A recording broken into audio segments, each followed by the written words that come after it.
ముందుగా ఒక like button నొక్కి ఈ వీడియోని పూర్తిగా చూస్తే ఫలితం పూర్తిగా దక్కుతుంది. మీకు ఈ లక్షణాలు ఉంటే జన్మలో ధనవంతులు కాలేరు. కొన్ని వందల ఏళ్ల క్రితం ఆచార్య చాణక్యుడు చెప్పిన గొప్ప గొప్ప విషయాలు ఇప్పటికీ కూడా ఉపయోగపడుతున్నాయి.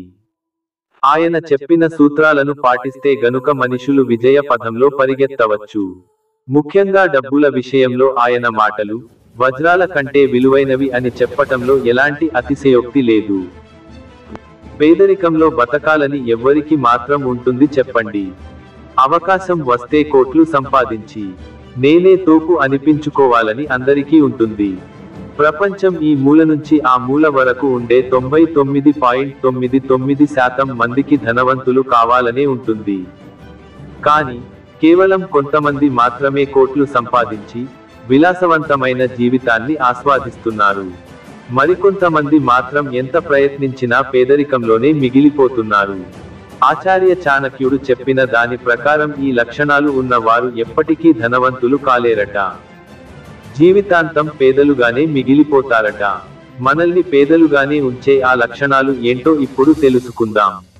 మీరు మా ఛానల్ని ఇంకా సబ్స్క్రైబ్ చేసుకోలేదా? అయితే దయచేసి వెంటనే కింద ఉన్న సబ్స్క్రైబ్ బటన్ క్లిక్ చేయండి. అలాగే పక్కనే ఉన్న గంట సింబల్ ని కూడా నొక్కండి. 1. డబ్బులు దాచుకోవటం. డబ్బుల్ని ఎప్పటికీ దాచుకోకూడదని చాణక్యుడు అన్నాడు. దాచుకునే బదులు దాన్ని దేనిలోనైనా పెట్టుబడిగా పెట్టమన్నాడు. దాచుకున్న డబ్బుకు విలువ ఉండదు. అదే దాన్ని పెట్టుబడిగా పెడితే డబ్బును సంపాదించే అవకాశం ఉంది. పెట్టుబడులు పెట్టమన్నాడు కదా అని దేనిలో పడితే దానిలో పెట్టకూడదు. సరైన వాటిలో పెట్టుబడి పెట్టాలి. 2. అక్రమ సంపాదన. ఎలాగైనా డబ్బులు సంపాదించాలన్న కసితో కొంతమంది తప్పుడు మార్గాలు ఎంచుకుంటూ ఉంటారు. అక్రమ మార్గంలో డబ్బులు సంపాదిస్తూ ఉంటారు.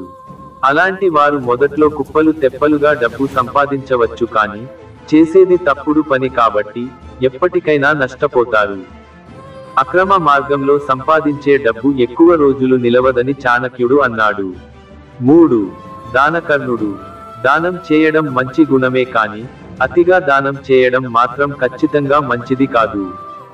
అది మిమ్మల్ని రోడ్డున పడేస్తుంది. కాబట్టి దానం చేయాలనుకుంటే మనకు వచ్చే ఆదాయాన్ని దృష్టిలో పెట్టుకుని దానం చేయాలి. మనకు వచ్చే దానికంటే ఎక్కువ చేస్తే మాత్రం మనకు వేరే వాళ్ళు దానం చేయాల్సి వస్తుంది. 4. బద్ధకం. మన చేతిలో ఎంత డబ్బులు ఉన్నా సరే బద్ధకంగా మాత్రం ఉండకూడదు. పని పాట లేకుండా చేతిలో ఉన్న డబ్బుల్ని ఇష్టం వచ్చినట్లు ఖర్చు చేస్తే పేదరికం చుట్టుముడుతుంది.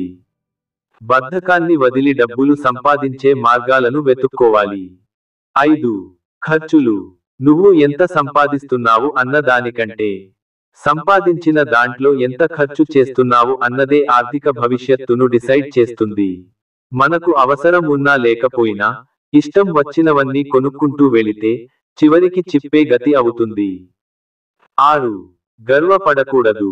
కొంతమంది కొంచెం డబ్బులు సంపాదించగానే మాకంటే తోలుపు లేరు అన్నట్లు ఫీల్ అవుతూ ఉంటారు. అలాంటి వారికి ఈగో బాగా పెరిగిపోతుంది.